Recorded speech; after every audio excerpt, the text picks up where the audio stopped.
The story begins in a dark forest filled with strange monsters. Kim Woo-jin, a man with messy black hair and tired eyes, is pinned to the ground by a multi-eyed monster. The creature holds his shoulders down while drool falls from its mouth. Woo-jin struggles as the monster opens its jaws, showing rows of sharp teeth. Blood splatters as the attack continues.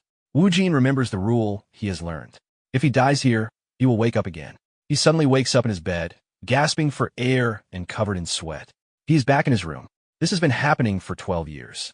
Woo-jin looks exhausted with dark circles under his eyes and unshaven stubble. He touches his neck, still feeling the pain from the dream. Every night feels like a real death. Outside, the city is normal and busy. The peaceful environment is completely different from the forest he sees in his sleep. During the day, Woo-jin studies the monsters he fights at night. His room is filled with notebooks containing monster drawings, anatomy notes, and weaknesses. His apartment is packed with training equipment like weights and boxing bags.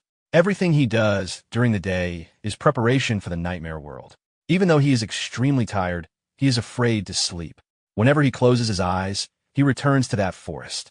He remembers many of the ways he died there, including being torn apart by a wolf-like beast and being pierced by a blade. The rule never changes. If he dies in a dream, he wakes up in reality. The repeated deaths slowly wear down his mind. Sitting on his bed, Woo-jin coughs and holds his chest. Every time he rests, another battle begins. For 12 years, he has lived between two worlds.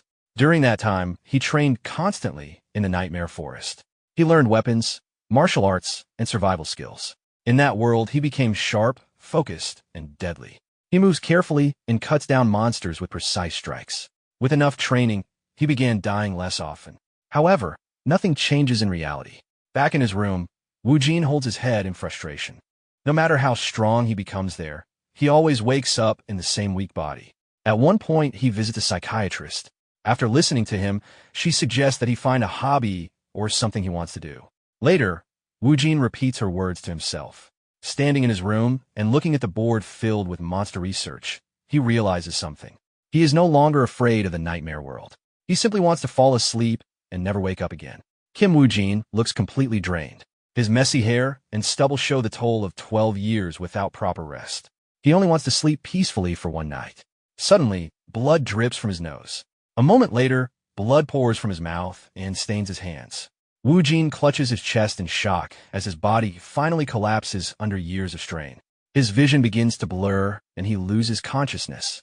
The headache that followed him for 12 years slowly fades away. With a heavy thud, he collapses onto the floor and lies face down in a pool of blood. His body remains motionless. His life in the real world has ended. In the darkness, Woo-jin feels something strange. His body feels light, and the pain that had been constant for years is gone. When he opens his eyes, he sees a blue sky above him. Fresh air fills his lungs. For the first time in many years, his body feels rested. He slowly sits up and sees large trees surrounding him. He quickly realizes where he is. He has returned to the nightmare world. Woo-jin leans against the roots of a large tree. He is wearing his hunter gear, and his body looks younger and healthier than before. For 12 years, he suffered in this place. But waking up here, while feeling this well, is new. Suddenly, he senses something nearby. His instincts warn him that he is being watched. A reptile demon beast appears behind a tree. Its long tongue moves as it observes him. The creature is muscular and fast, clearly treating him as prey. Woo-jin stays quiet behind a tree root and watches it carefully. He remembers the blood he lost in his apartment and understands what happened. He really died in the real world. This forest is now his only world. Woo-jin lowers his body and pulls up his hood to hide himself. If this place is his new reality, he must survive using everything he learned over the past 12 years. He slowly stands up. If he dies now, there will be no waking up again. This time death will be permanent. His expression becomes calm and focused. From now on, he will treat this place as his real world. The reptile demon beast prepares to attack, unaware that Woo-jin already understands how it hunts. Woo-jin studies the situation and decides not to fight immediately. He plans to lure the monster into a place where it will lose its advantage. After years of training, his instincts return. He pulls out his dagger and prepares to move. Then Woo-jin lunges forward, swinging his blade toward the reptile beast and beginning the hunt. Kim Woo-jin stands his ground and notices that his body feels light and energetic. He wonders if it is because he finally slept properly or because this younger body is different from the weak one he had before. The reptile demon beast suddenly lunges at him with great speed. Its claws dig into the ground as it snaps its jaws. The creature is large and powerful, but Wu Jin does not move back. The monster roars and rushes forward. Wu Jin grips his sword tightly. His focus sharpens, and the hesitation he once had disappears. After 12 years of constant fighting, his instincts take over. He swings his blade in a precise strike and cuts through the monster's thick hide. Blood sprays as the blade slices through the creature's neck. The reptile demon beast collapses onto the ground. Wu Jin stands over the fallen body. His clothes are covered in blood, but he remains calm and focused. In the distance, tall pillars of light rise into the sky, showing that there is more to this world beyond the forest. Wu Jin kneels beside the corpse and cuts open the monster's chest. He searches inside and finds a glowing blue core. The core pulses with energy. He holds it in his hand and studies it carefully, understanding that it is important for survival in this world. The power inside the core confirms what he already suspected. Hunting monsters will make him stronger. After a moment, he leaves the carcass behind and walks deeper into the forest. He no longer thinks about the world he left behind. His only goal now is survival. He moves quietly through the forest, heading toward a brighter area where he hopes to find a safer place. Wu Jin does not realize that someone is watching him. A blonde hunter named Han Shan stands hidden behind a tree, observing him from a distance. Shan has been surviving in this world for some time and is studying the newcomer carefully. The forest remains quiet, but the danger of hidden monsters is always present. Wu Jin closes his eyes for a brief moment to rest. After a full night of sleep, he wakes up feeling refreshed. It is the first proper rest he has had in years. He slowly gets used to living in this harsh world as a lone survivor.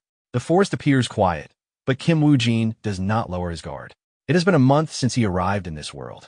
He moves through the forest carefully, searching for food. Even though he can fight, he avoids unnecessary battles. Fighting without a reason is dangerous here. From the shadows, he watches a bat-like monster feeding on another creature. He waits patiently beside a tree, studying the right moment to attack. He only hunts when he needs food, and the monster looks like a suitable meal. When the opportunity comes, Wu Jin moves quickly. His blade cuts through the air and strikes the creature before it can react. The monster collapses immediately. A glowing blue core appears inside its body. Wu Jin already knows what it is. These cores are the source of strength in this world. He removes the core and consumes it. Energy spreads through his body as the power settles into his muscles. Since he began consuming these cores, surviving in this environment has become easier. After resting for a moment, he checks the belongings of the body he now inhabits. Inside a leather pouch, he finds a bronze token. The writing on it is unfamiliar, but he can read it. The token shows that the body belonged to a third-class mercenary. This small discovery reveals something important. This world is not only filled with monsters. There are also people, organizations, and settlements. While thinking about this, Wu Jin notices something unusual on the ground. He quickly steps back and realizes he almost triggered a trap. Hidden under the dirt is a large bear trap connected to a chain. It was clearly placed by a human. That means someone else is hunting in this forest. Wu Jin becomes more alert and begins searching the area carefully. Soon he notices a building in the distance. He moves toward it. At the edge of the forest, he sees a small house standing alone among the trees. The cabin looks well-maintained. Wu Jin approaches and knocks on the door, but no one answers. After waiting briefly, he pushes the door open and steps inside. The cabin is quiet but filled with supplies. On a wooden table sits a leather-bound book. Wu Jin walks closer and looks at it carefully. Something about the book immediately catches his attention. Wu Jin picks up the book and reads the title. It is called Demonic Realm Chronicles. The name immediately catches his attention. As he holds the book, he suddenly senses someone behind him. He stops moving and realizes he is not alone in the cabin. He opens the book and flips through the pages. Inside are detailed records about the world, including its history and creatures. Wu Jin quickly understands that the information in this book could help him survive. He grips the book tightly, knowing he needs it.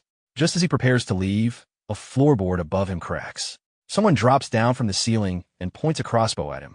An old man stands in front of him with the weapon aimed directly at his head. The man demands to know who he is and warns him not to move. Wu Jin is relieved to see another person, but the situation is tense. He keeps his hands visible and calmly explains that he entered the cabin out of curiosity. The old man does not accept the explanation and orders him to leave immediately. Jin slowly steps back, pretending to comply, but his attention remains on the book. He knows he cannot survive without the knowledge inside it. He asks if he can borrow the book and even offers to pay for it. The old man refuses and asks what Jin will do if he does not agree. Jin realizes he may need to force the situation.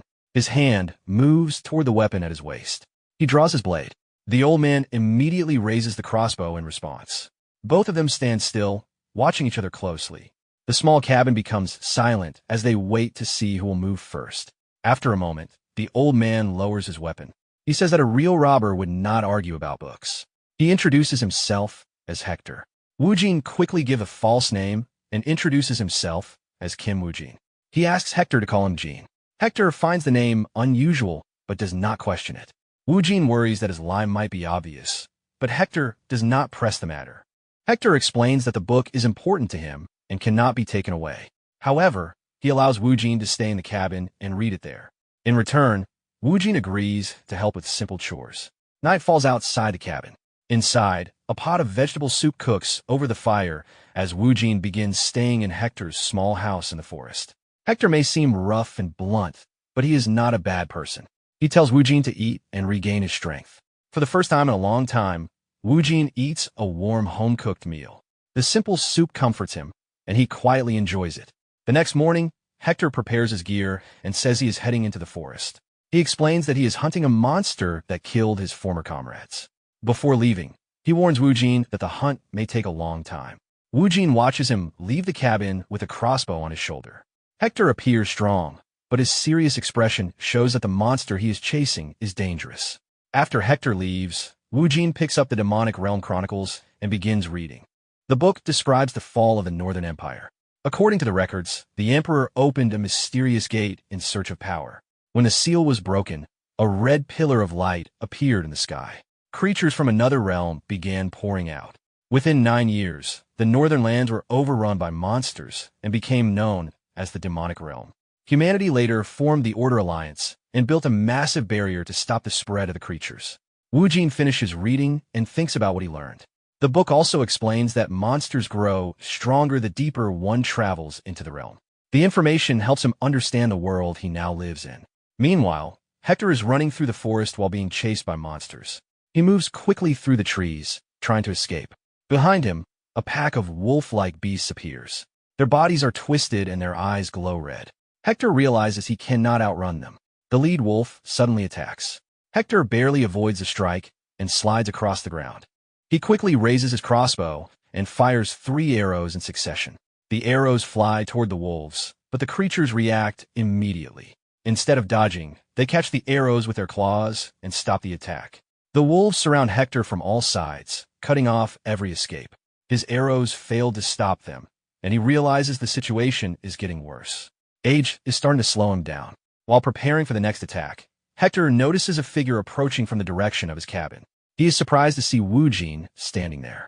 Jin steps forward and draws his large blade. Hector immediately shouts for him to run, knowing how dangerous the wolves are. But Jin does not retreat. Instead, he leaps forward with great speed and lands in the middle of the pack. His expression becomes cold as he moves directly into the fight. One of the wolves rushes toward him.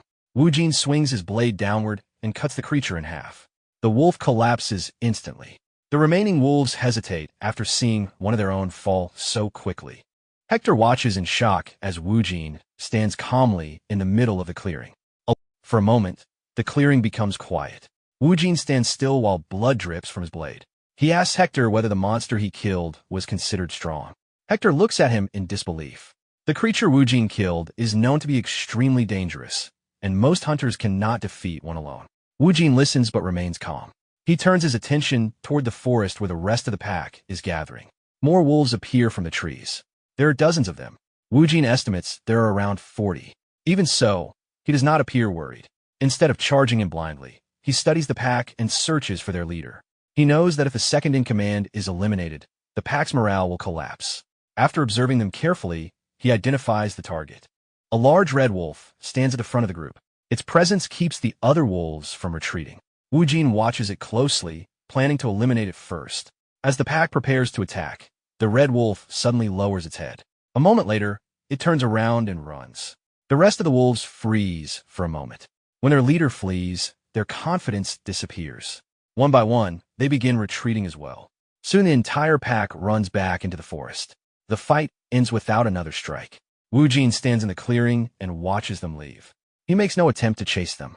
Hector observes everything from a distance, unable to believe what just happened.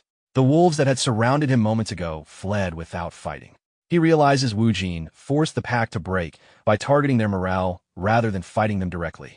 After the wolves disappear, the forest becomes quiet again. Later, the two return to Hector's cabin. Hector lays out the hide from the werewolf they killed earlier and explains that it is worth 40 gold coins. Wu Jin is unfamiliar with the currency and asks if that amount is significant.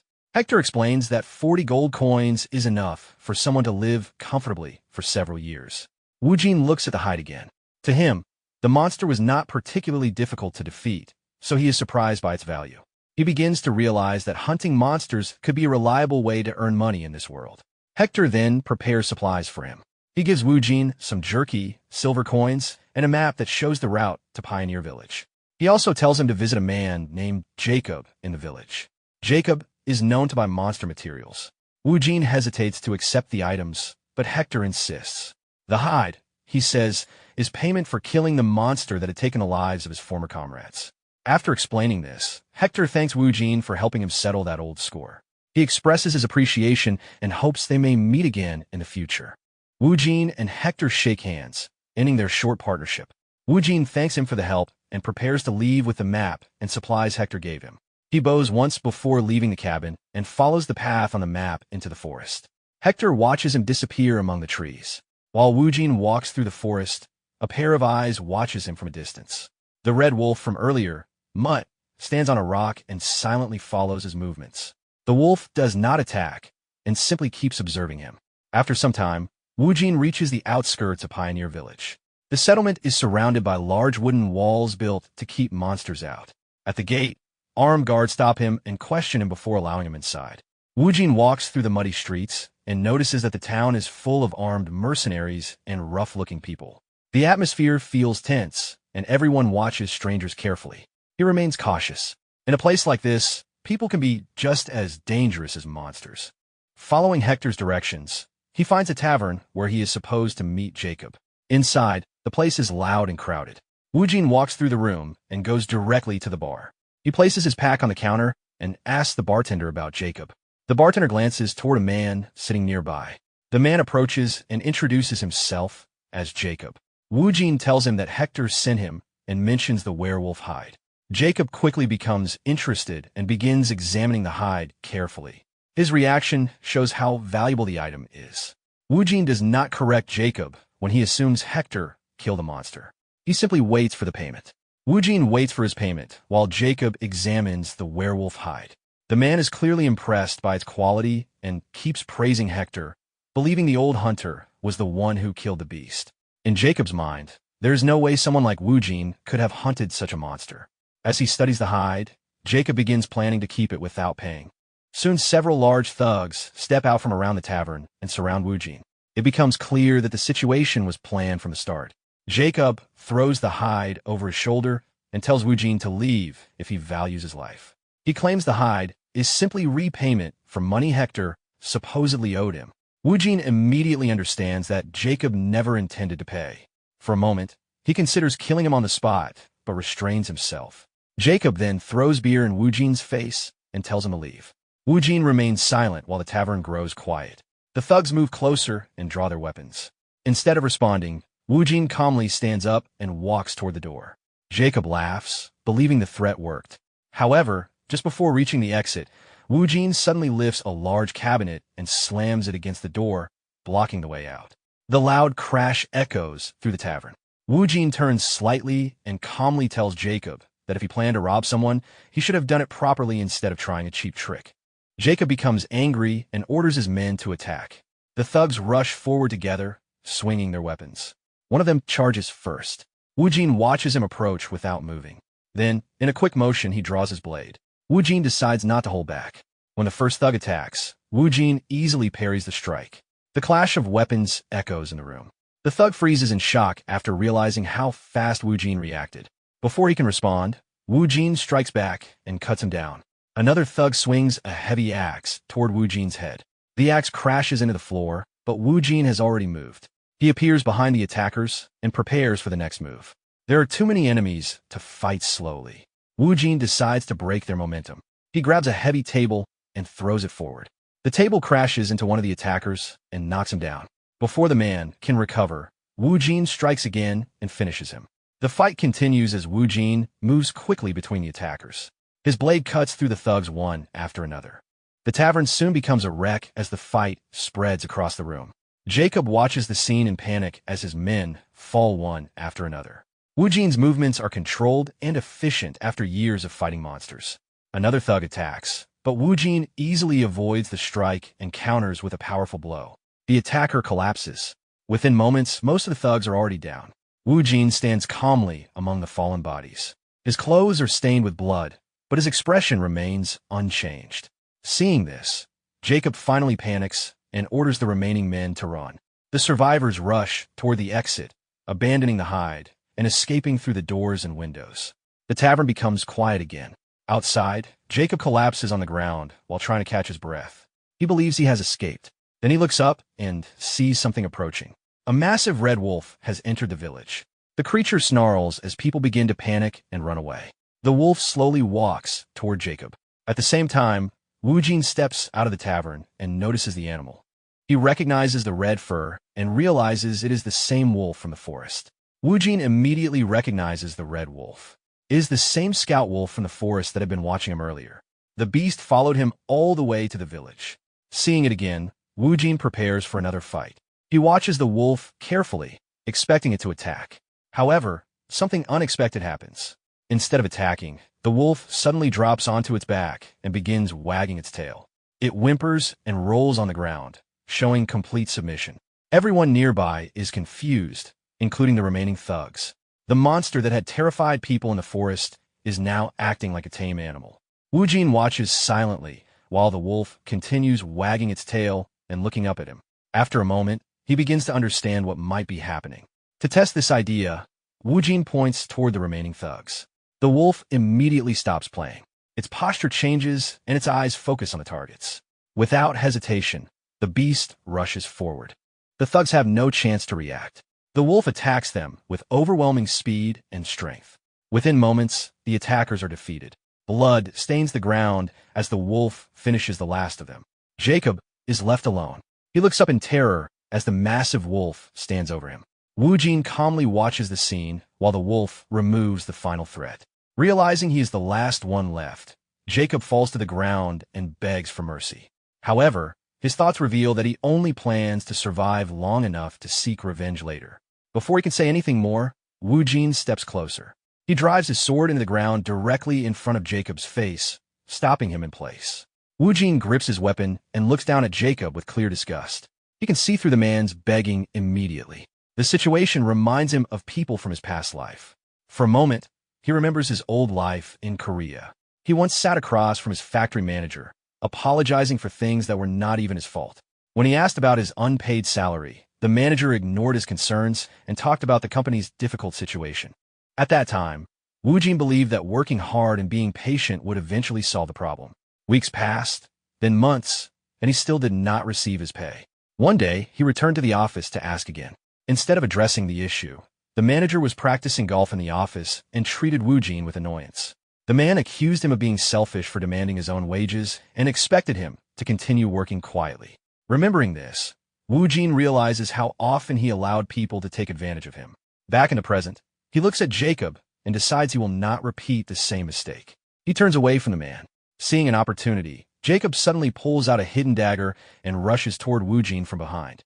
However, Wu Jin already expects this move. He quickly avoids the attack and stops Jacob before the blade can reach him. Looking directly at him, Wu Jin understands that the man was pretending to beg only to attack at the first chance. Without hesitation, Wu Jin strikes. Jacob collapses, and the threat is finally over. Wu Jin stands quietly for a moment and makes a decision. He will no longer allow anyone to treat him like a helpless person. After the fight ends, the red wolf approaches again. The animal carries a small bag in its mouth and drops it at Wu Jin's feet. Inside the bag are several gold coins. The wolf appears to be offering them to him. Wu Jin looks at the bag of gold the wolf brought him. He did not expect a demonic beast to behave like this. It seems the wolf is offering a tribute. He asks the wolf if it wants to follow him. The wolf reacts immediately and moves closer to him, acting friendly instead of hostile. Seeing this, Wu Jin accepts the gesture and pats the animal. From that moment, the wolf becomes his companion. He decides to call it Mutt. After the events in the village, time passes and a new day begins. Wu Jin wakes up in a real bed. Mutt is lying nearby on the floor. It is the first proper rest he has had since arriving in this world. Later, he washes his clothes and body by a nearby stream. His body is covered in scars from years of fighting monsters. While cleaning the blood from his clothes, Wu Jin thinks about what happened earlier. The men he killed in the tavern were humans, yet he feels no guilt. To him, they were no different from the monsters he fought before. Looking at his reflection in the water, he realizes that he has changed. The long years of survival have made him colder and more practical. However, he decides that surviving in this world matters more than worrying about those changes. After preparing himself, Wu Jin continues his journey with Mutt. Soon the large walls of the 5th Pioneer City appear in the distance. Before entering the city, he tells Mutt to stay hidden nearby. Bringing a demonic beast inside would cause problems. Wu Jin enters the city alone and walks through the busy streets. From the information he read in the chronicles, he knows that monster bounties are handled by the Order Alliance. Following that information, he heads toward their headquarters and arrives at a large building with tall towers and white domes. The Order Alliance is the place where hunters exchange monster trophies for money. Inside the building, a clerk sits at the counter, bored and half asleep. His quiet day changes when Wu Jin walks in carrying a large bundle. Wu Jin places the heavy werewolf pelt on the counter. The weight makes the wooden desk creak. The clerk lazily asks what he wants. At first, he barely looks at the hide and dismisses it as ordinary animal fur. However, when he examines it more closely, his reaction changes immediately. He quickly realizes that it is a genuine werewolf pelt. Shocked, he confirms the quality of the hide and asks Wu Jin if he hunted the monster himself. Wu Jin calmly confirms and explains that he came to collect the bounty. After verifying the item, the clerk leads him to a private room to wait. Later, another official enters the room carrying a heavy pouch. He explains that confirming such a valuable trophy takes time. The pouch is placed on the table. Inside are many gold coins, the reward for the werewolf bounty. Wu Jin looks at the coins and realizes that the amount is enough to live comfortably for several years. As he looks at the gold in his hand, he understands how valuable money is in this world. While he is still examining the reward, the official speaks again. He asks if Wu Jin would be willing to accept another request. A dangerous monster has appeared at a nearby quarry. Because of it, the workers are too afraid to enter the mine. Without workers, the quarry cannot produce bloodstone, which affects the city's economy. The official explains that the creature is believed to be stronger than the werewolf Wu Jin hunted earlier. Even so, he believes Wu Jin might be capable of dealing with it. Wu Jin listens calmly and asks for more information about the monster before making a decision. The official reveals that the monster is called the Mad Skull. The Alliance has placed a bounty of 70 gold coins on it. When Wu Jin hears the name, he immediately recognizes it. He remembers reading about the creature in the survival chronicles. He had also faced one during his 12 years in the Nightmare World. The Mad Skull is known for its extremely hard skull that acts like natural armor. Its bone-like mask is difficult to break with normal weapons. The monster is also highly aggressive and far stronger than a werewolf. Wu Jin recalls that the first time he fought one, it took him an entire month to defeat it, and he died many times during that struggle. The official asks if Wu Jin believes he can handle such a dangerous monster. Wu Jin stays silent for a moment while considering the reward and the risk. After thinking about it, he accepts the request. Later, Wu Jin arrives at the quarry where the Mad Skull has been appearing. The mining site is quiet because the workers have stopped coming due to the monster. Wu Jin moves through the rocky area while recalling what he knows about the creature. While he searches the quarry, someone calls out to him from nearby. A large man steps out and introduces himself as Jonathan, the captain of the Black Marlin mercenaries. He explains that his team arrived first and asks Wu Jin to wait. Wu Jin is not impressed by the idea of waiting in line to hunt a monster. After surviving in the Nightmare World for years, he follows the rule of first come, first kill. Jonathan says he is not looking for trouble and suggests that Wu Jin join their team instead. He explains that hunting together would be faster. Wu Jin considers the offer. Waiting for them to finish would waste time, and he prefers to avoid fighting humans. He decides to cooperate with them for the hunt, even though it means sharing the reward. However, he remains cautious and keeps his guard up. Wu Jin then asks Jonathan why he would invite a stranger when he already has a full team with him. Jonathan laughs and explains that he prefers safety over speed. For him, having more people reduces the risk, even if the reward must be shared. He also says he can tell that Wu Jin is strong. Wu Jin asks how he came to that conclusion. Jonathan points to the large wolf nearby. Mud had appeared from hiding and was now beside the group. A girl named Claire is already interacting with the wolf. She is surprised because wolf monsters are normally independent and almost impossible to tame. While Wu Jin watches, Claire feeds Mud a piece of cooked meat. The wolf focuses completely on the food and ignores everything else. However, when Wu Jin looks at him, Mud immediately drops the food and becomes obedient again. The sudden change surprises the mercenaries. Wu Jin notices the meat on the ground and realizes how hungry he is. After surviving on monster meat and scraps for years, the smell of proper food is difficult to ignore. Claire notices his hesitation and offers him fresh cooked meat. Wu Jin is surprised by the gesture. He did not expect someone in this world to offer him food without asking for anything in return. The group then begins moving deeper into the quarry. Jonathan leads the way while the others follow with lanterns to light the tunnels. While walking, Wu Jin eats the food. It tastes much better than the rough meals he has been living on. As they move through the mine, the group introduces themselves. Jonathan explains that he is the captain of the Black Marlin mercenaries, and Claire introduces herself as well. When it is his turn, Wu Jin gives the name Jin, choosing not to reveal his real identity. Jonathan welcomes him and tells him to ask questions if needed. Soon the group reaches the bottom of the quarry where the hunt will begin. Jonathan immediately starts organizing the team and orders the mercenaries to prepare their nets and take their assigned positions. Jonathan asks Claire if she is ready. She confirms and begins preparing a spell while Wu Jin watches. Feathers start drifting through the air as magical energy gathers around her. She opens a large magic book and a glowing magic circle forms on its pages. Wu Jin realizes that this is the same kind of magic mentioned in the chronicles he studied. Claire casts a spell called Feather Step. Green energy and white feathers spread through the area and surround the mercenaries. Wu Jin immediately feels his body become lighter as the magic takes effect. Jonathan praises Claire's skill. She reminds him that the spell will only last a few minutes. Jonathan then prepares to lure the monster out. His boots glow with magic as he runs into the quarry with great speed, leaving glowing feathers behind him. The rest of the team prepares the trap. They stretch large nets across the quarry floor and take their assigned positions. Wu Jin watches the formation and understands the plan. They intend to lure the Mad Skull into the trap and overwhelm it with coordinated attacks. Soon the monster appears. Jonathan runs toward the Mad Skull to draw its attention. The creature charges after him while he dodges its attacks and leads it toward the trap. At the right moment, the mercenaries pull the ropes. The massive Mad Skull becomes caught in the heavy nets. It struggles violently, thrashing its tusks and body while the team tries to hold it down. For a moment, the trap seems to work. Jonathan immediately signals the spear team to attack before the monster can escape. The hunters move in and surround the trapped beast, preparing to strike from all sides. The mercenaries move in and begin stabbing the trapped Mad Skull with their spears, hoping to finish the fight before it escapes. The monster roars in anger and struggles against the nets. Its strength quickly becomes clear as the ground shakes under its movements. The hunters holding the ropes are almost pulled off their feet. Within moments, the Mad Skull begins tearing through the nets. Wu Jin watches from a distance and realizes the plan is failing. The monster breaks free and throws several mercenaries aside. Panic spreads through the group as their formation collapses.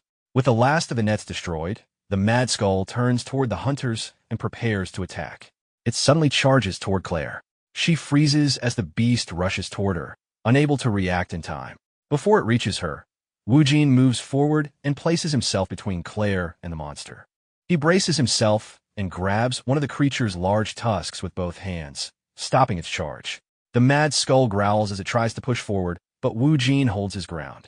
Claire warns him that the situation is too dangerous, but Wu Jin remains calm. From his experience fighting this monster before, he already understands how it behaves. He releases the tusk and moves quickly. Wu Jin jumps onto the Mad Skull and grabs its tusks. using his balance to avoid the monster's attacks while looking for an opening. The beast continues charging and attacking with great force. Wu Jin keeps moving around it, trying to find a weak point through its thick armor. He swings his blade several times, but realizes that breaking through its defense will not be easy. Even with his strength, fighting the Mad Skull directly begins to strain his body. The Mad Skull continues attacking with its massive tusks, trying to crush Wu Jin. During the fight, Wu Jin briefly loses focus and nearly gets hit. At that moment, white feathers begin to swirl around him. Claire casts another spell from a distance and sends additional mana toward him. The magic strengthens his body and makes him feel much lighter. With a new boost, Wu Jin quickly regains control of the fight. Jonathan and the other mercenaries move forward to help, but Wu Jin tells them to stay back. He decides to handle the fight alone so he can move freely without interference. Using the speed provided by Claire's spell, Wu Jin begins carefully studying the Mad Skull's movements. From his previous experience, he knows the monster's main weakness is its movement during charge. It can run very fast in a straight line, but its large body makes turning difficult. Wu Jin uses this weakness to guide the monster. He moves around the quarry and forces the Mad Skull to chase him. The creature repeatedly crashes into the walls while trying to keep up with his speed. Finally, Wu Jin leads it toward a large stone pillar. The Mad Skull cannot stop its charge in time and slams into the pillar. The impact shakes the area and causes the monster to lose its footing. The creature falls and slides across the ground, leaving it briefly exposed. Wu Jin immediately prepares to finish the fight. He realizes that the monster's tusks are extremely hard and difficult to cut, so he looks for a softer target. He focuses on the nose, which is one of the few vulnerable spots. Moving quickly with the help of the magic buff, Wu Jin strikes the Mad Skull's snout. The blow causes heavy bleeding and forces the monster to cry out in pain. With the creature weakened, Wu Jin continues attacking. Using his speed and precision, he delivers several strikes in quick succession, gradually wearing the monster down. The Mad Skull begins to weaken under Wu Jin's continuous attacks. After taking several precise strikes, the monster collapses. Wu Jin stands over the fallen creature with his blade covered in blood and finishes the fight. A short time later, Jonathan and Claire arrive at the scene. They stop when they see the destruction across the quarry. Before they can approach, Mutt stands between them and the battlefield. The red wolf growls and blocks their path, guarding the area. They wait until Wu Jin finally walks toward them through the dust. His mouth is stained with blood. During the fight, he had consumed the monster's essence. When they ask about the situation, Wu Jin calmly explains that the Mad Skull has already been taken care of. Behind him, the corpse of the creature lies on the ground. The mercenaries are shocked that he managed to defeat the monster alone. While they're still processing what happened, Mutt suddenly becomes alert. The wolf starts sniffing the air and growls toward a nearby tunnel. A second Mad Skull slowly emerges from the darkness.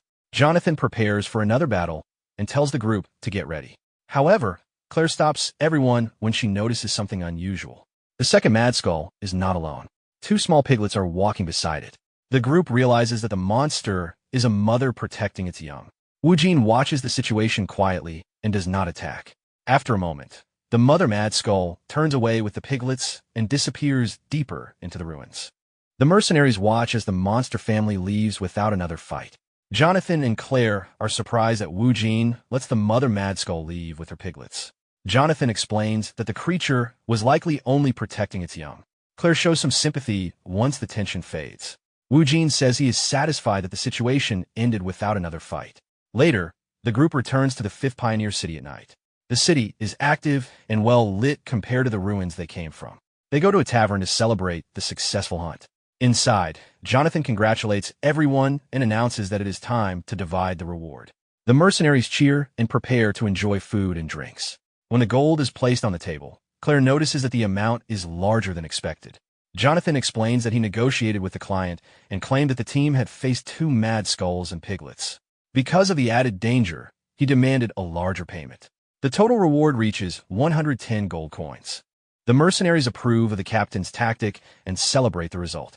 Wu Jin asks how the client still paid when the second Mad Skull was not actually fought. Jonathan explains that as long as the client believes the story, the deal stands. After the explanation, Jonathan turns to Wu Jin and thanks him for his contribution during the hunt. He decides that Wu Jin should receive half of the total reward. The rest of the team agrees with the decision. Wu Jin is surprised by the offer because he expected them to keep most of the money. Jonathan insists that without Wu Jin, they would not have succeeded. Wu Jin accepts the reward and begins to reconsider his view of mercenaries. He realizes that cooperation can sometimes work in his favor. To show appreciation, he offers to pay for everyone's drinks that night. The tavern fills with cheers as the group celebrates together. During the celebration, Wu Jin notices that Claire quietly leaves the table. Wu Jin notices Claire leaving the tavern while the others continue celebrating. When he asks where she is going, she explains that she plans to practice magic before resting for the night. Even after the hunt, she remains focused on improving her skills. Later that night, Claire sits on a hill under the moon and begins meditating. Blue mana gathers around her as she concentrates. Wu Jin watches from a distance. He is surprised that she continues training despite being tired after the mission. Seeing the magic in action makes him think about learning it himself. Until now, he has relied only on physical strength, but magic could make him more effective. He approaches Claire and asks if she can teach him. Claire agrees immediately. She explains that she wanted to thank him anyway for protecting her during the battle with the Mad Skull. Jonathan overhears the conversation and reminds them that learning magic takes time. Their group is also scheduled to leave the village in 2 days. He suggests that Wu Jin travel with them if he wants to continue learning from Claire. Jonathan also asks why someone as strong as Wu Jin would want to join their group. Wu Jin avoids the question and instead asks where they are heading next. Jonathan explains that they are traveling to the 4th Pioneer City for another job. Wu Jin says that he was already planning to go there and asks if he can join their caravan. Jonathan and Claire realize he is not being completely honest, but they agree anyway. Jonathan welcomes him to the group. Soon the group begins their journey. Instead of horses, they travel on the back of a massive armored creature called a Tarrasque, a monster that humans have domesticated to transport goods across long distances. Wu Jin is surprised by its size and learns that such creatures are commonly used for travel in this world. The caravan sets out toward the 4th Pioneer City. That night during the journey, Wu Jin sits alone and begins practicing meditation as Claire instructed. He quickly realizes that learning magic is difficult and requires constant repetition. Wu Jin continues practicing meditation to sense mana. Sweat covers his body, but he refuses to stop. Claire demonstrates by creating a small light orb and explains that learning magic takes time and patience. Wu Jin focuses on the exercises she taught him. The process is repetitive and slow, but he keeps going. His past experience surviving the nightmare world helps him endure the frustration. After 10 days of training, he finally senses a small reaction. A tiny blue spark appears in front of him. For the first time, he can feel the mana in the air responding. Claire is pleased with the progress. She explains that many people never manage to sense mana at all. Now that he can feel it, they move to the next stage of training. Claire prepares a ritual to help him contain mana inside his body. She pours a glowing blue liquid into a small basin and explains that it will be used during the process. She then instructs Wu Jin to remove his clothes so she can draw a magic circle directly on his back. Under the moonlight in the forest, Claire dips her fingers into the glowing liquid and carefully draws the circle across his skin. While doing so, she notices the many scars on his back from past battles. Once the circle is completed, she tells him to concentrate and prepare for the next step. Wu Jin closes his eyes and enters deep meditation. Claire places her hand near the magic circle and begins the ritual. Mana starts flowing through the circle and enters Wu Jin's body. Blue light spreads across the campsite as the energy moves through him. Wu Jin feels a strong surge of power traveling inside his body, heavier and more intense than anything he has experienced before. The mana continues moving through Wu Jin's body, forming a path inside him. Claire asks if he can feel it, and Wu Jin confirms that he can. The sensation is strong, but he manages to remain calm.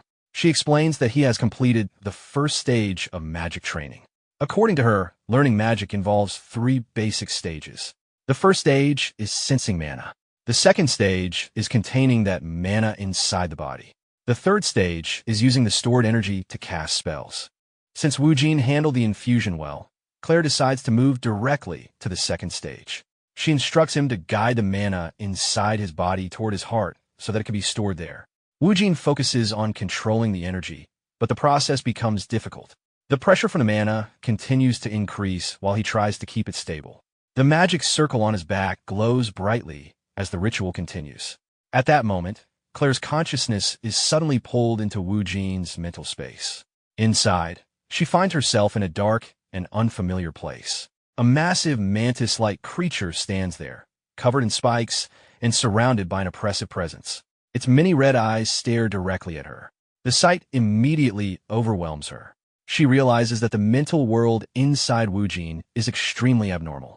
The mana around her becomes unstable, and the connection between them begins to break.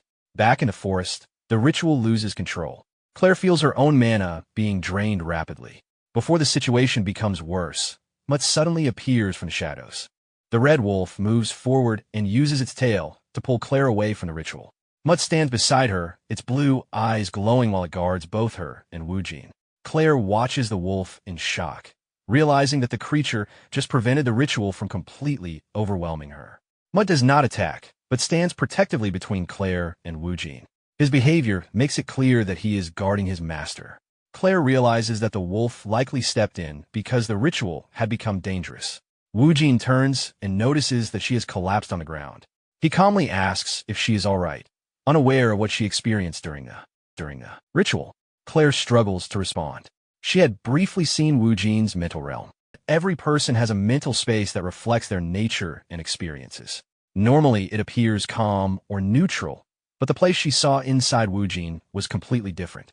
In his mental world, she witnessed a massive mantis-like creature surrounded by countless red eyes. The presence felt predatory and unnatural. Even while speaking to him, the image still lingers in her mind. Claire becomes serious and asks him a direct question. She wants to know if he has ever consumed a mana core, the crystal found inside monsters. Woojin is confused by her reaction and casually confirms that he has eaten them before. Claire is shocked that he survived at all and asks how many he consumed. Woojin explains that he has been eating them for about 10 years and has consumed thousands of them during that time. Claire is alarmed by the answer. She explains that humans are not supposed to consume mana cores. According to common knowledge, a person who eats even one core will either die from the power or eventually turn into a monster. Woojin listens to the explanation but does not appear concerned. Under the moonlight, he remains focused on the power he has gained rather than the danger she describes. Karma is the name given to the dark energy that fills the demonic realm. Living beings that absorb this energy can develop unusual abilities. When karma gathers inside a monster's body for a long time, it forms a monster core, which acts as the creature's internal nucleus. The next morning, the group prepares to travel to the fourth pioneer city. While they're getting ready, Claire remains troubled by something. She remembers stories from the past. When the otherworldly gate opened and karma spread across the world, some humans began following the monsters that absorbed it. These people called the monsters angels. They consumed monster cores and even sacrificed humans to monsters. Those followers were known as dark priests. Claire recalls Woojin saying that he had been eating monster cores for nearly 10 years. She begins to wonder if he could be connected to those people. However, she quickly doubts it. A dark priest would never openly admit to eating monster cores, nor would they show their mental world to someone else. Still, the situation feels strange to her. Even if Woojin did not know the danger, she cannot understand why someone would eat monster cores in the first place. When she asks him about it, Woojin simply explains that he once saw monsters eating the cores and decided to copy them. Claire immediately warns him to stop doing that. She tells him that he has only survived so far by chance, and that continuing could kill him. Woojin thinks about her warning. According to her explanation, eating monster cores should either kill a person or turn them into a monster. Yet he has survived for years. He also begins to question whether the changes in his behavior, such as feeling no guilt after killing and constantly wanting to fight, might be connected to the cores. He says that he will try to stop. Claire becomes angry and insists that he must stop completely. She also adds that continuing to eat monster cores could prevent him from using magic. This statement immediately shocks Woojin. Claire explains that although his condition may make mana manifestation difficult, he should still be able to use something called mana arts. Woojin asks what mana arts are. After some time traveling, the group finally reaches the fourth pioneer city. Inside the city, they walk through busy streets until they reach a large plaza with a fountain. Many mercenaries have gathered there. Woojin notices the crowd and comments on the number of mercenaries present. Claire explains that the request they came for is very large, and that it is being overseen by a holy knight. Soon a man appears among the crowd, Holy Knight Raymond. Woojin observes him and immediately senses that his presence is far stronger than that of ordinary mercenaries. He asks Claire if crowds usually gather when a holy knight is involved. Claire explains that this mission was requested by someone known as the Golden Bug. Wu Jin asks if that name refers to some kind of insect monster. Claire tells him that the Golden Bug is not a monster, but a famous businessman. Jonathan adds that the Golden Bug was one of the wealthiest figures around. However, the man died suddenly not long ago. Wu Jin asks if the Golden Bug died suddenly because he was murdered. Jonathan replies that there are rumors about that, but nothing has been confirmed. Wu Jin then wonders why so many people have gathered if the Golden Bug is already dead. Jonathan explains that the Golden Bug had 2 sons. They inherited his fortune, and the job now is to transport that wealth inside the protective barrier. That is the request that brought all the mercenaries together. Wu Jin realizes that moving the fortune of such a wealthy man would naturally attract many mercenary groups. Soon an announcement calls the Black Marlin mercenary group forward. Jonathan pulls Wu Jin with him, saying that it is finally their turn. Inside the registration room, Jonathan introduces Wu Jin as the strongest fighter in their group. He claims that Wu Jin defeated a mad skull and tamed a werewolf. The people inside react with surprise and begin whispering. Some mention the nickname Head Crusher. Wu Jin is confused by the nickname, but Jonathan tells him to accept it for now because it helps their reputation. A white-haired official announces that the Black Marlin group will receive 100 gold coins, and the mission will begin the next morning. Wu Jin is surprised that transporting cargo pays so much. Jonathan explains that half of the payment is for the work, and the other half depends on the reputation of mercenaries. Wu Jin's new nickname helped them receive a better rate. Jonathan then explains that Head Crusher refers to how Wu Jin defeats monsters.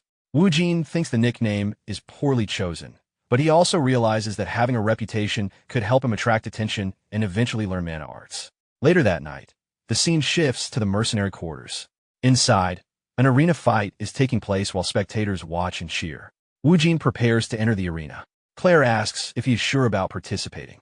Wu Jin explains that he wants to attract the attention of the Holy Knight so he can learn mana arts. According to the chronicles, Holy Knights often show interest in strong fighters. Wu Jin enters the arena and studies the surroundings. His first opponent attacks immediately, but Wu Jin easily avoids the strike and counters with a series of blows. The opponent falls to the ground. The crowd cheers and calls him Head Crusher. Another fighter steps forward as the next challenger. Wu Jin defeats opponent after opponent, continuing to win multiple matches without being injured. While fighting, he focuses on drawing the Holy Knight's attention. He believes that defeating many opponents will make the Knight notice him. From a balcony above the arena, Holy Knight Raymond watches the fight. After observing Wu Jin's performance, he tells his companion Rex to fight him. Rex is annoyed at the idea of facing a mercenary. Wu Jin notices the situation and realizes that the Knight intends to test him through his apprentice. At that moment, Wu Jin refuses the challenge. He does this deliberately, intending to begin negotiations that could lead to him learning mana arts. Rex stares at him in surprise. The mercenary dormitory stands under the night sky with the full moon above. Claire looks ahead quietly with a worried expression, while Jonathan remains tense beside her. Inside the arena, the crowd grows confused as Jin refuses to fight. From the balcony, Rex grips the railing and demands an explanation. Raymond stands calmly beside him, watching. Raymond asks if Jin is injured. Jin shows no signs of damage and remains relaxed. When asked why he refused, Jin explains that he is a mercenary who does not fight without gain and proposes a wager. Raymond considers the idea and asks what Jin could offer. Jin presents a pouch filled with gold, drawing shock from the crowd. Rex reacts with anger, but Raymond stops him and rejects the money. Instead, Raymond declares that they will remove all liability for any damage during the duel. Jin accepts the condition and decides to reveal his demand only after the fight. Rex and Jin take their positions in the arena. Rex tightens his bandages and focuses. Jin stands calmly, observing him. The spectators gather closer, shouting and placing bets. Claire watches anxiously from behind while Jonathan stays ready, telling Jin to signal if things get dangerous. Jin shows no concern and remains confident. Rex asks how far he should go. Raymond instructs him to fight seriously, recognizing Jin as a capable opponent. Golden energy begins to gather around Rex's body. The crowd reacts as they recognize the use of mana arts. Rex launches forward at high speed, closing the distance instantly. Jin notices the difference in speed, but stays focused. Rex lands a direct strike with heavy force. Jin takes the hit, blood appearing at the edge of his mouth, and realizes the danger of a clean blow. Rex continues attacking with controlled, reinforce strikes. Jin studies the movement closely, recognizing the use of mana arts. As another strike comes in, Jin raises his bandaged hand and blocks it, holding his ground while observing the technique. Rex drives his glowing fist downward, golden energy bursting on impact as the strike sends Jin sliding across the arena floor. Jin wipes the blood from his mouth and steadies himself. Rex steps forward, energy flickering around his body, making it clear he is taking control of the fight. The spectators react, realizing the gap between a mercenary and a Holy Knight apprentice. Claire watches with concern, while Raymond observes silently. Rex attacks again, closing the distance with enhanced speed. Jin braces and blocks, but the force still pushes him back. He continues defending, letting the strikes land while carefully observing the flow of mana. Raymond notices the shift. Jin, who had overwhelmed earlier opponents instantly, is now moving passively and only blocking. He begins to suspect Jin is studying rather than fighting. Rex leaps and brings down another enhanced strike. Jin redirects it at the last moment, sending the impact crashing into the arena structure. The ground breaks from the force. Jonathan reacts in shock, realizing Jin deflected mana arts with his bare hand. Jin straightens, wipes the blood from his mouth, and settles his stance. He concludes his observation and shifts from defense to offense. He steps forward and lands a clean strike. The impact is simple but heavy. Rex's expression changes immediately as the damage sets in. Raymond notices the reaction and realizes the hit carried more weight than expected. Jin had been holding back and reading the fight the entire time. Rex staggers, struggling to steady his breathing. Jin stands beside him, calm, showing no urgency. He checks Rex's condition and notes that the durability comes from mana reinforcement. Jin prepares to continue, intending to push further, but Raymond raises his hand and stops the match. He declares Rex's loss and ends the duel, honoring the earlier agreement. Jin remains relaxed, showing no frustration. He achieved his goal. The crowd erupts, reacting to the outcome. The scene shifts away from the arena. A large mansion stands under the night sky with a fountain in front. This is the residence of the Golden Bug family. Inside, two men sit at a table covered with food, eating without restraint. They are the heirs of the Golden Bug, Dronzer and Cedric, continuing their feast while the events outside begin to move toward them. At the Golden Bug mansion, the two heirs continue eating at a crowded table. Dronzer and Cedric complain about the delay in entering the barrier, saying it will take 10 days. They blame the Order Alliance while continuing to eat. One of them shows signs of instability, with glowing blue growths spreading across his back. He mentions that they only need to endure until they reach safety. The growths pulse as his body struggles to hold together. Elsewhere, Raymond stands near a tree and demonstrates mana arts. He explains that mana is used like part of the body to enhance strength and weapons, and that its effectiveness depends on skill. He draws his sword and releases a technique. A golden slash cuts through the air, sending a shockwave across the area. The surroundings shake from the force before settling again. Rex reacts with excitement, praising the display, while Raymond remains composed. Jin watches silently. He studies the technique and compares it to what he observed earlier, noting the difference in strength. Raymond tells him to focus and begin practicing. Jin grips his sword while Raymond explains how mana should be controlled through the body, similar to muscle movement. Jin follows the instruction, recognizing similarities with what Claire taught him. Blue mana begins to flow through Jin's body. He notices the amount feels unusually large. A brief memory surfaces of Claire transferring mana during the ritual. The energy inside him shifts. Dark purple mana begins to form, wrapping around his body and sword. The flow becomes dense and unstable. Raymond immediately reacts, noticing the abnormal change. Jin continues holding his stance as the energy gathers around his blade. The mana thickens, taking on a heavy and ominous presence. Raymond observes closely and explains that mana reflects a person's inner world. The color and nature of the energy come from within. Seeing the unnatural aura, Raymond questions what kind of power exists inside Jin. Jin raises his sword as dense purple mana coils around his body and blade. He swings, releasing a wide arc of energy that throws his body off balance. He steadies himself and brings the sword down again, forcing more power through it. He pauses and evaluates the result. The output feels strong, but inefficient compared to the effort. Even so, he shows clear interest in using it in real combat. The group travels across open land with large transport beasts carrying supplies. Jin walks beside Claire, who acknowledges how quickly he learned mana arts. He credits her help and asks if she is fine after the earlier transfer of mana. Claire avoids the concern and brushes it off as repayment.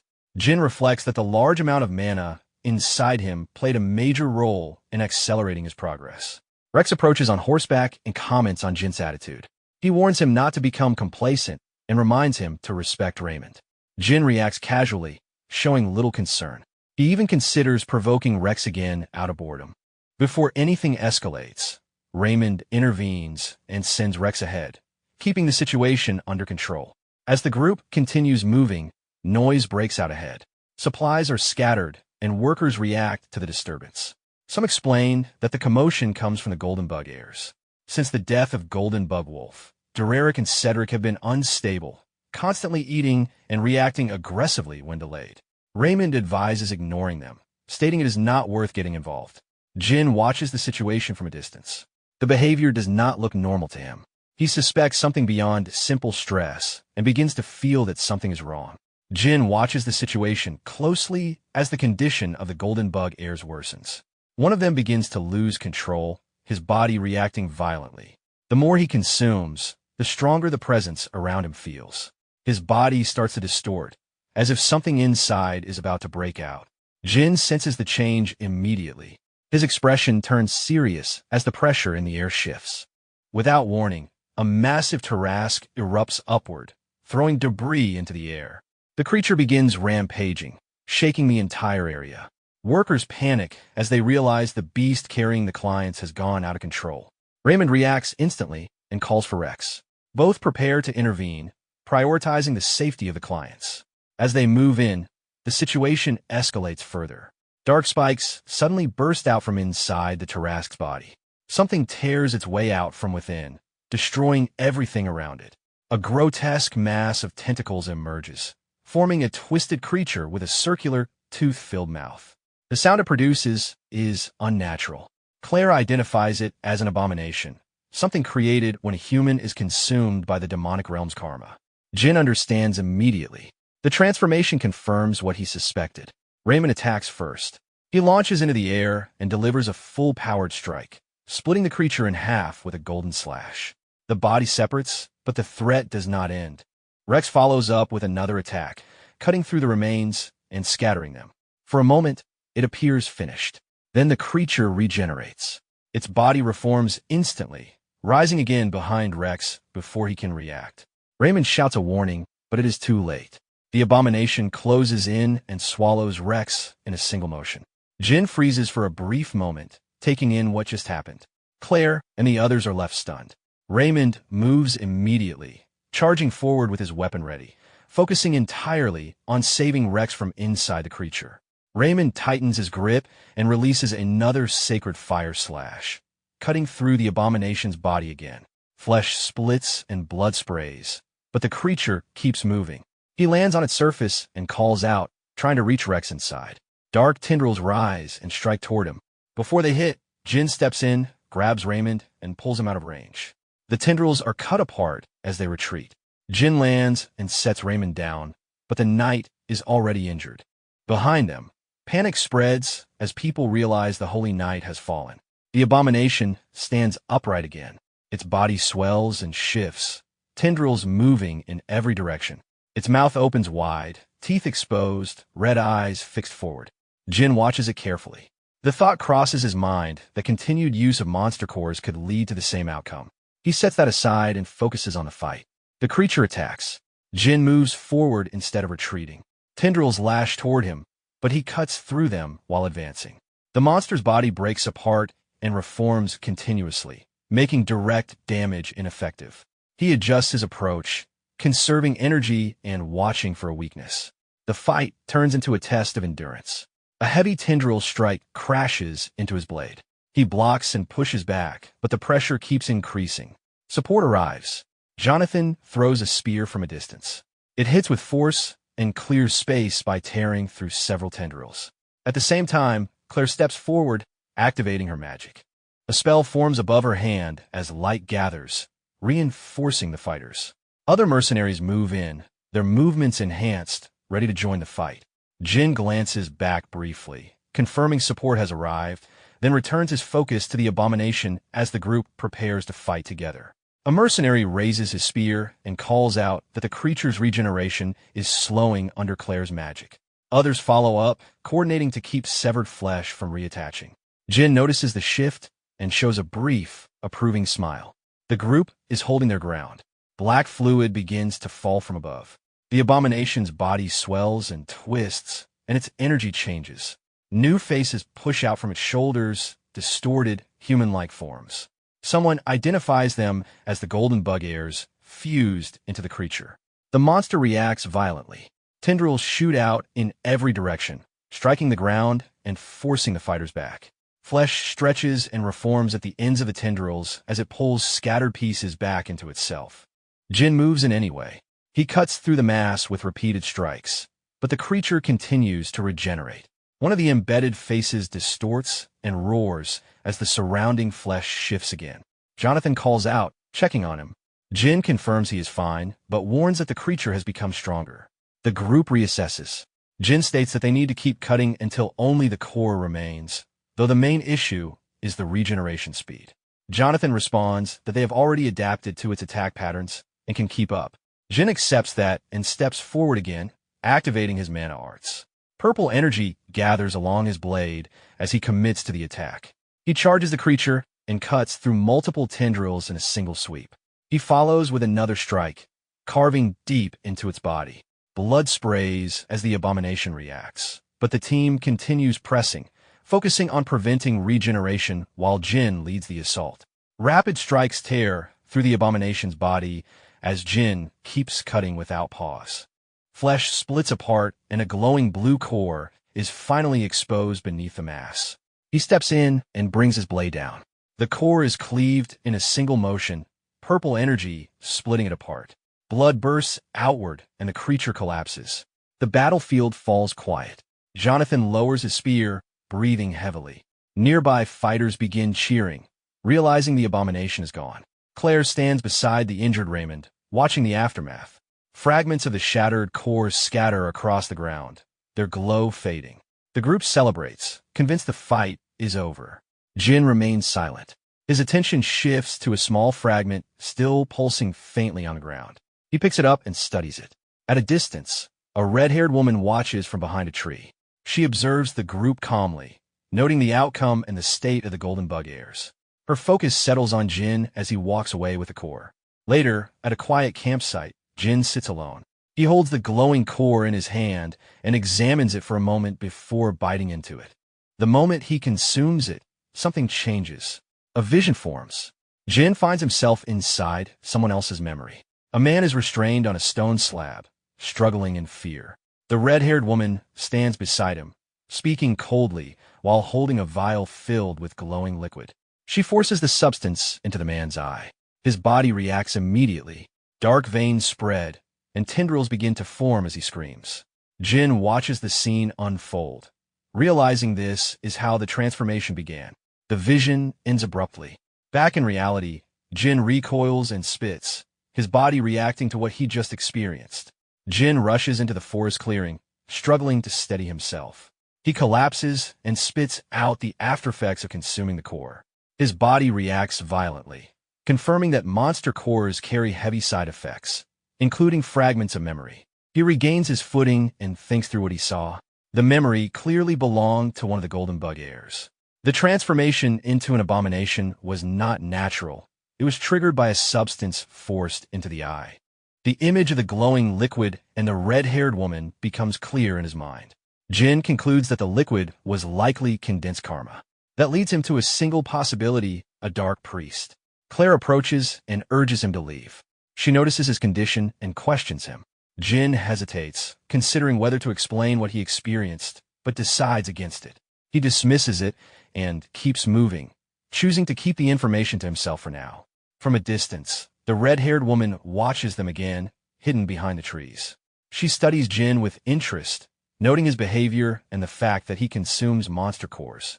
She questions whether he will become an ally or an enemy in the future. Later, the group gathers at a burial site. Several graves are marked with swords. Raymond stands in front, holding his weapon as he offers a prayer. Rex is honored for his sacrifice.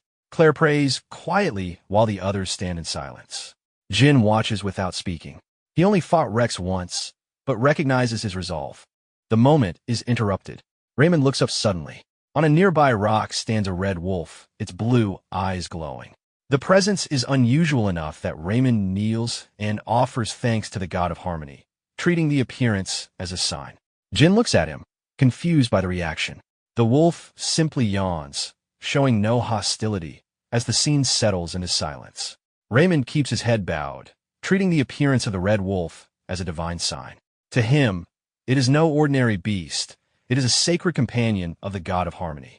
Jin, however, completely breaks the atmosphere. He casually says it is just his pet. That single statement shatters the solemn mood. Raymond snaps, calling it outright blasphemy. A creature the order itself could never tame is being called a mutt so casually. To him, that is unacceptable. Jin doesn't argue. He simply calls the wolf. The red wolf reacts instantly. It leaps down from the cliff without hesitation and lands directly in front of him, obedient and alert. That is all the proof needed. Raymond is left stunned, forced to accept what he is seeing with his own eyes. The situation shifts. Raymond studies Jin more seriously now. A man who can tame something sacred to the order is not normal by any standard. He then makes a request. He asks Jin to give the wolf a proper name, Rex. The reason is not pride, but respect. Rex died fighting, holding onto his blade until the very end. Raymond wants that wolf to live on, even if only through a name. Jin pauses. He looks at the wolf, gauging its reaction. The beast does not resist, so he agrees. From that moment on, the red wolf carries the name Rex, inheriting the legacy of a fallen knight. Raymond's expression softens slightly. It is a rare moment of quiet gratitude. Before the moment can settle, a new presence arrives. An elderly man approaches, leaning on a cane, radiating quiet authority. Bo steps forward, accompanied by another monk. Even Raymond straightens immediately and greets him with respect. The atmosphere shifts again, this time not with tension, but with weight. Jin watches silently. If this man is an elder, then he stands near the top of authority in this region. Bo apologizes for arriving during a time of mourning, but his presence alone suggests something important is about to unfold. The calm after the battle is already over. Something bigger is beginning. The tension thickened the moment the elder revealed his purpose. Bo had not come for pleasantries. The deaths of the Golden Bug sons were no longer just an unfortunate incident. They had become a matter requiring scrutiny. While the evidence presented by Raymond was sufficient to dismiss immediate blame, something far more troubling remained unresolved. The transformation into abominations. That single detail shifted everything. Bo's gaze settled on Jin with quiet intensity. It wasn't accusation spoken aloud, but suspicion sharpened by experience. To him, the situation carried a distinct trace, something foul, something familiar. The unmistakable presence of a dark priest lingered over the incident, and Jin stood too close to it to ignore. Jin understood immediately. From the outside, the suspicion was logical. A stranger with no past, appearing out of nowhere and achieving feats beyond reason, standing at the center of a catastrophe involving forbidden transformation. Even without proof, the pattern alone was enough to raise doubt. The scene shifted to the arena, isolating the matter from prying eyes. An empty battleground stretched beneath dim torchlight, its silence heavy with intent. There would be no formal questioning here, only a test. Bo's reasoning unfolded calmly, almost methodically. Strength of Jin's level was not something that appeared overnight. Men like him were usually known, tracked, recorded from a young age. Yet Jin had no such history. No record. No origin. Only results. Too many results. To Bo, that absence of a past was louder than any explanation. Jin stood across from him, silent, absorbing the logic behind the suspicion. It wasn't entirely unreasonable. In a world like this, strength without origin was often tied to something unnatural. Still, the method felt excessive. Even Raymond showed hesitation, pointing out the obvious, that Jin had just come out of a brutal fight and wasn't in perfect condition. But the elder dismissed the concern without a second thought. To him, cooperation was not optional. Refusal itself would only deepen suspicion. Jin's thoughts tightened. Fighting back recklessly would only confirm the worst assumptions. Yet standing still would place him entirely at the mercy of a man who had already decided to test him through force. Before he could settle on a response, Bo made the decision for him. The cane slipped from his grasp. His posture straightened, and in that instant, the old man disappeared. A dense golden aura surged from his body, controlled and heavy, pressing against the air itself. This wasn't reckless power. It was refined, honed through years of discipline and battle. His foot struck the ground. Then he moved. Jin's eyes widened. Too fast. The distance collapsed in a single step, and before his body could fully react, Bo's palm was already driving forward. The motion was simple, almost understated, but the force behind it was anything but. A compressed shockwave exploded on impact. Jin's breath shattered as the strike connected, his body twisting under the sudden pressure. Blood burst from his mouth as the force rippled through him, spiraling outward and sending him flying. He crashed into the arena wall. Wood splintered. The brazier beside him rattled violently as debris scattered across the floor. Raymond reacted immediately, but there was no time to intervene. The gap between him and Bo was no longer something that could be bridged with words.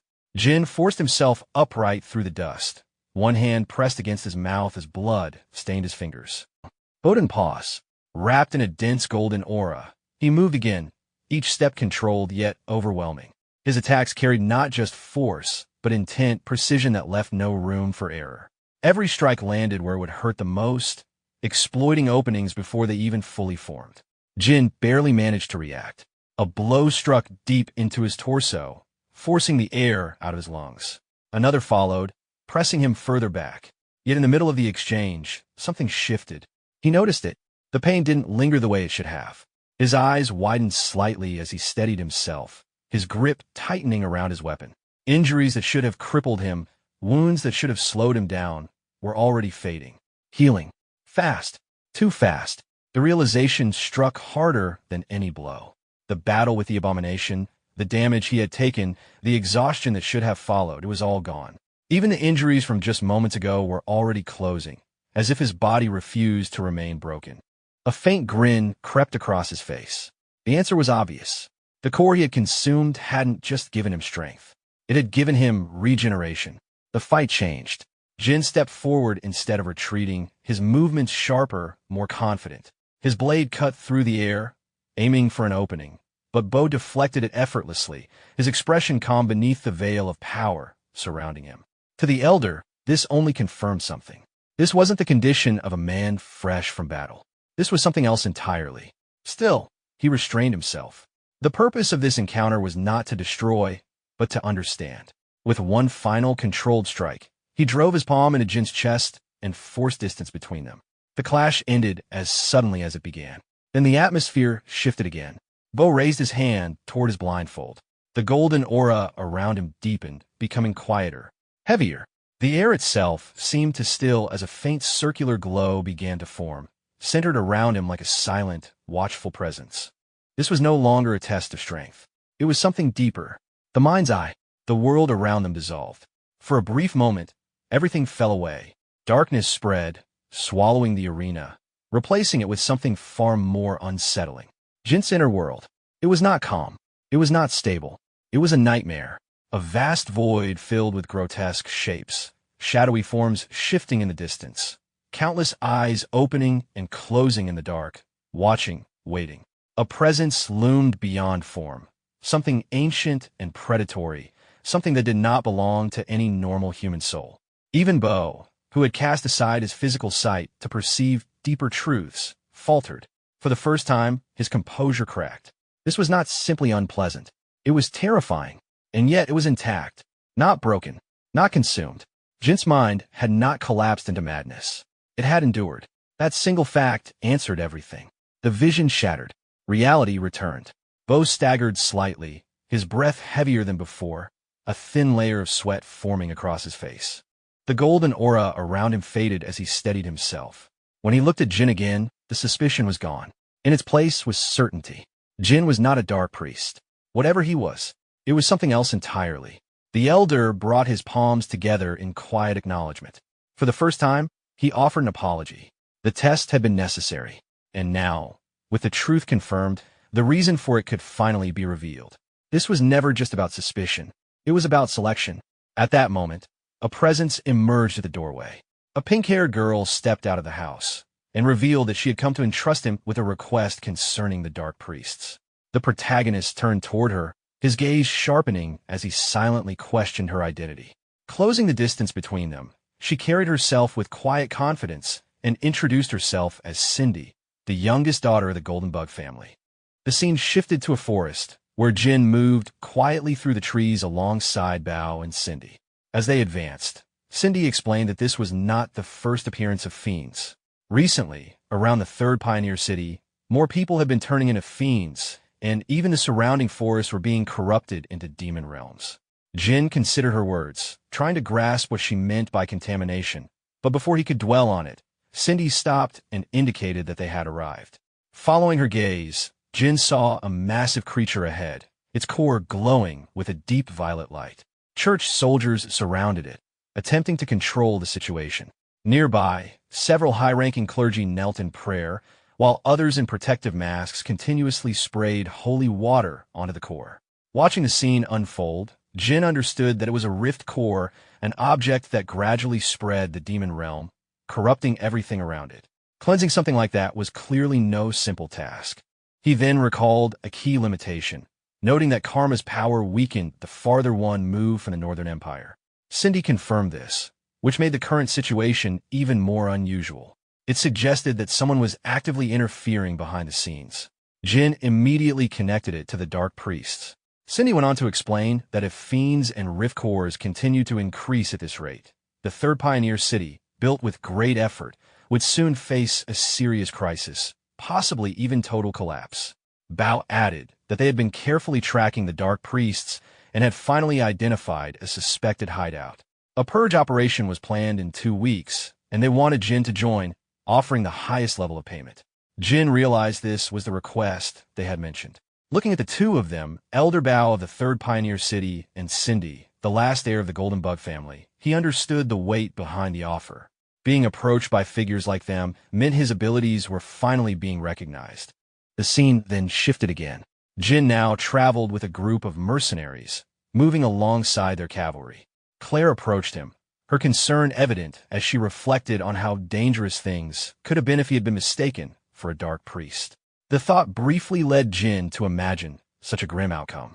Their conversation ended as they reached their destination. Ahead stood a massive city enclosed within a barrier, Langvar, known as the Barrier City of Yurgis. Its sheer scale far surpassed the pioneer cities, and it was regarded as the safest place in the world. Jin took in the sight, wondering if he might live there someday, but knowing that time had not yet come. Turning away, he called out to Raymond. As Raymond looked over, Jin suggested they rest for a while before continuing onward. The mercenaries set their belongings aside and settled down to rest and eat, while the massive turtle-like beasts lay quietly beside them. After a while, Jonathan approached Jin and brought up his sudden departure for the third pioneer city. Jin confirmed that he had taken on a new request, and Jonathan couldn't help but feel a hint of regret. In their line of work, parting ways after a job was normal, yet it never felt entirely easy. When Jin asked about their plans, Jonathan casually implied he would spend his time drinking, and one of his companions echoed the same idea. Hearing that, Jin could only think how typical it was of them. He then turned to Claire. Unlike the others, she planned to look for another job. Though she had earned a fair amount, it still wasn't enough for her goal, reaching the Mage Tower. She explained that despite being a mage, her knowledge was limited to the basics, and she wanted to learn higher-level magic. For that, she needed money. Jin reflected on her words, realizing the Mage Tower was essentially a place for advanced study. The effort she was putting in to improve herself left an impression on him. After a brief pause, he reached into his bag and took out a pouch filled with gold. Claire looked at him in confusion as he offered it to support her goal. Though she was momentarily excited, she quickly refused, feeling it would be improper to accept something like that. Jin insisted, making it clear that it wasn't just a gift, but also his way of repaying her for everything she had done. His words left Jonathan and the others visibly surprised. Claire still hesitated, but before she could refuse again, Jin placed the pouch in her hands and turned to leave. He told her they would meet again and began walking away. For a moment, She stood there in disbelief before quickly reaching out and grabbing his clothes to stop him. When he turned back, she thanked him sincerely and promised to repay the favor someday. Jin looked at her for a brief moment, then bid farewell to everyone. Jonathan waved him off, and the rest of the group followed, sending him off as he departed. Nearby, Raymond glanced at Jin's red wolf and quietly wished it well. With his companion at his side, Jin left the group behind and continued on his way.